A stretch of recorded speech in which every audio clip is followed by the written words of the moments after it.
29 জুলাই থেকে 8 আগস্ট বাংলাদেশে অস্বাভাবিক কিছু ঘটতে পারে। নানান মহল থেকে সতর্কবার্তা দেওয়া হচ্ছে, সরকার নড়েচড়ে বসছে। সব জায়গায় সতর্কবার্তা পাঠিয়েছে পুলিশের গোয়েন্দা সংস্থা এসবি, স্পেশাল ব্রাঞ্চ। কি ঘটতে পারে, কারা ঘটাতে পারে? হ্যাঁ, আসলেই বড় কিছু ঘটবে।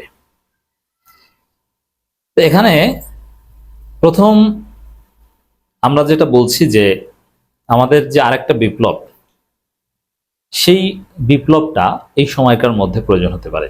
বিশেষ করে 3 আগস্ট থেকে 5 আগস্টের মধ্যে রাষ্ট্রপতি চুপ্পুকে লাথি দিয়ে সরিয়ে দেওয়া, জুলাই সনদ যদি গ্রহণযোগ্য না হয় তাহলে ছাত্র জনতা রাজপথে জুলাই সনদ ঘোষণা করা, এই সরকারকে, বিপ্লবী সরকারকে টার্ন করা সরকারে, এরকম অনেক বিষয় আসতে পারে। পিনাকি ভট্টাচার্যরা এই বিষয়ে নড়চড়ে বসেছেন আগে। যেহেতু একটা সেকেন্ড রেভলিউশন বা একটা দফা রফা এই 29 জুলাই থেকে 8 আগস্টের মধ্যে ঘটবে, বিপ্লবীরাই করবে। তো এই নৈরাজ্যকার পরিস্থিতি, বিপ্লব মানেই নৈরাজ্য, এটা কোনো গণতান্ত্রিক বা নিয়মতান্ত্রিক পদ্ধতি নয়। হাসিনার পতন নিয়মতান্ত্রিক পদ্ধতিতে হয়নি, এখন চুপ্পুকে নিয়মতান্ত্রিক পদ্ধতিতে সরায়নি। ছাত্ররা যদি চুপ্পুকে সরাতে চায়, এটাকে নিয়মতান্ত্রিক পদ্ধতিতে হবে না, এটা তো হবে বঙ্গভবন ঘেরাও দিতে হবে। কারণ ঘেরাও দেওয়ার পর চুপ্পুকে গ্রেপ্তার করবে না হেলিকপ্টারে উড়িয়ে নেবে না মাইর খাবে, এটা পরের বিষয়। এইটাই তো কেওয়াস। তার আগে, তার চাইতে বরং চুপ্পুকে যদি যথাসময় সরিয়ে দেওয়া হতো ভালো হতো। পিনাকি ভট্টাচার্যদের ডেডলাইন কিন্তু আছে। এইরকম পরিস্থিতি, জুলাই সনদ, চুপ্পু, আরো আমাদের বিপ্লবের বর্ষপূর্তি উদযাপন, এই বিষয়গুলো নিয়ে এমনিতেই একটা উত্তেজনাকর পরিস্থিতি দেশে বিরাজ করতে পারে। সেই পরিস্থিতির সুযোগ নিতে পারে আওয়ামী লীগ এবং তাদের অঙ্গ সংগঠনগুলো। এটা হচ্ছে বাস্তব কথা। তবে আমরা মোটেই উদ্বিগ্ন নই। আমাদের ফোকাস যে জুলাইয়ের স্পিড ধরে রাখা, বিপ্লবের বর্ষপূর্তি উপলক্ষে জুলাইয়ের অপূর্ণতাগুলো পূর্ণতা দেওয়ার চেষ্টা করা। যেমন 1 নম্বর হচ্ছে চুপ্পুকে সরানো। কিন্তু দর্শক, আওয়ামী লীগ যদি কোথাও দাঁড়ানোর চেষ্টা করে এই 29 জুলাই থেকে 8 আগস্ট পর্যন্ত, আওয়ামী লীগকে তামা করে দেওয়া হবে, এ বিষয়ে কোনো ছাড় নেই। আর বাস্তব কথা হচ্ছে যে আওয়ামী লীগ আসলে কিছু করার সক্ষমতাই রাখে না। এরা ওই একটা আন্দোলনের মধ্যে 2, 4, 10, 20 জন ঢুকে যেতে পারে। যেমন মাইলস্টোন কলেজের ঘটনায় মাইলস্টোন শিক্ষার্থীদের আন্দোলনে কিছু ঢুকেছে, সচিবালয়ে কিছু ঢুকেছে, কয়জন? আর সব মিলে 50 জন হবে। ওটা তো ধরা পড়েছে, শেষ। বড় কিছু করার সক্ষমতা রাখে না। তার প্রমাণ হচ্ছে ওরা একটা হরতাল ডেকেছিল এই গোপালগঞ্জের সকল গণহত্যার প্রতিবাদে। অথচ ওই দিন যে হরতাল কেউ জানতোই না, কিচ্ছু, সারা বাংলাদেশে কিচ্ছু করতে পারেনি। ওরা 2 জন লোক মিছিল করতে পারেনি। আওয়ামী লীগের এখন এমন অবস্থা, ওরা 10 জন লোক একসাথে বাংলাদেশের কোথাও মিছিল করার সক্ষমতা রাখে না। গোপালগঞ্জে কিছুটা পারতো, গোপালগঞ্জে এখন আর পারবে না। গোপালগঞ্জের কোন উপজেলায় রাজপথে 10 জন আওয়ামী লীগ মিছিল করতে পারবে না, এখন আর সাহসী করবে না। টুঙ্গিপাড়াও পারবে না। তাহলে আওয়ামী লীগ কি করবে? আওয়ামী লীগ তেমন কিছু করবে বিষয়টা এরকম নয়। তবে খেয়াল রাখতে হবে যে আওয়ামী লীগ কোথাও অনুপ্রবেশ করলে সাথে সাথে ধোলাই। আর দ্বিতীয় হচ্ছে আমাদের যে নিয়ম, আমাদের যে বিপ্লব, চুপ্পুকে সরানো, নতুন সংবিধান, জুলাই সনদ, এগুলোকে আবার কেউ আওয়ামী লীগ ট্যাগ দিয়ে প্রতিহতের চেষ্টা করলে খবর আছে, যদি এটা সম্ভব নয়। যেমন এগুলোতে হাসনাত আবদুল্লাহরা সামনে থাকবেন, শরীফ ওসমান হাদি এরা সামনে থাকবেন। সেই জায়গায় চাইলেও ওরা তেমন কিছু করতে পারবে না। তা আশা করি দর্শক, এই খবর যেটা মোটামুটি আপনাদের জন্য উদ্বেগ জাগিয়েছে, দেশে নৈরাজ্যের আশঙ্কা করছে এসবি, সব জেলায় সতর্কবার্তা। এই যে সরকার নড়েচড়ে বসা, সব জেলায় সতর্কবার্তা পাঠানো, এটার হেকমত আশা করি বোঝাতে পেরেছি। সিরিয়াস হওয়া যাবে না।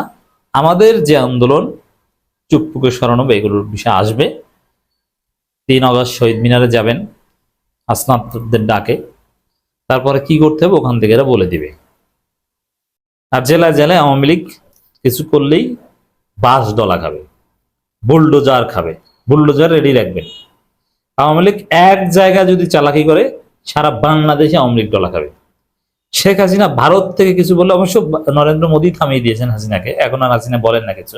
সংবাদ সম্মেলন করতে চেয়েছিল দিল্লিতে, তাও করতে পারেনি। ভারত থেকে কিছু বললে বাংলাদেশে আওয়ামী লীগ ডলা খাবে, সোজা হিসাব। আওয়ামী লীগের সাথে কোনো গণতান্ত্রিক স্বাভাবিক হিসাব চলবে না, ওরা ফেসিস্ট। ফেসিস্টদের সাথে যেমন বিএনপি চাঁদাবাজি করলো, এরা গণতন্ত্রের পার্ট, তারা আমাদের মিত্র, তারা আমাদের সহযোদ্ধা, আমাদের প্রতিদ্বন্দ্বী, নির্বাচনে বা রাজনীতিতে প্রতিপক্ষ, কিন্তু তারা ফেসিস্ট নয়।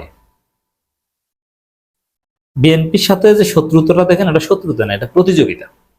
আওয়ামী লীগ হচ্ছে শত্রু, ওদের কোনো স্থান কোথাও দেয়া যাবে না। আই রিপিট, গোপালগঞ্জ, মাদারীপুর, শরীয়তপুর, এইসব আওয়ামী লীগ অধ্যুষিত এলাকায় যদি ওরা একটা মিছিল করে বা কোনো নৈরাজ্য করার সৃষ্টি করে, সারা বাংলাদেশে আওয়ামী লীগ ডলা খাবে। ভারত থেকে উস্কানিমূলক কথা বলে বাংলাদেশে আওয়ামী লীগ ডলা খাবে। ঘর থেকে ধরে এনে পায়ের গোড়ালি থেকে মাথা পর্যন্ত পেটাতে হবে, কোনো ছাড় নেই। কিন্তু এগুলোর সামনে এনে আবার আমাদের 3 আগস্ট থেকে শহীদ মিনারে যে গণজোয়ার তৈরি হবে ছাত্র জনতার, এটা এনসিপি, আমি কিন্তু এনসিপির ভোটার নই, কিন্তু ছাত্র জনতার আন্দোলন, তাদের নতুন বাংলাদেশ গঠনের প্রয়াসকে সমর্থন করি। এই জায়গাকে আবার বাধাগ্রস্ত করা যাবে না। এখন শহীদ মিনার নিয়ে একতলাপ আছে, ছাত্র দল ছাড় দেবে কি দেবে না, দ্যাটস ডিফারেন্ট। যেখানে হোক হবে প্রোগ্রাম 3 তারিখ। আমরা যদি একটু খবরটা দেখি, পুলিশের বিশেষ শাখা, যেটা ওয়ান কাইন্ড অফ গোয়েন্দা সংস্থা, এসবি আশঙ্কা করছে 29 জুলাই থেকে 8 আগস্ট পর্যন্ত সময়কে কেন্দ্র করে অনলাইন ও অফলাইনে সংঘবদ্ধ প্রচারণার মাধ্যমে নৈরাজ্য সৃষ্টি চেষ্টা করতে পারে রাজনৈতিক কার্যক্রম নিষিদ্ধ ঘোষিত আওয়ামী লীগ। আমাদের বিপ্লবীদের কাজকে আবার আওয়ামী লীগ ট্যাগ দিয়েন না, ভুল করবেন।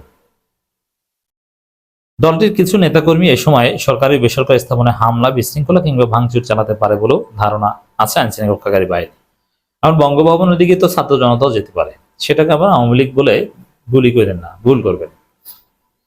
এ প্রেক্ষাপটে সোমবার পুলিশের বিভিন্ন ইউনিটে একটি বিশেষ সতর্কবার্তা পাঠিয়েছে পুলিশের বিশেষ শাখা।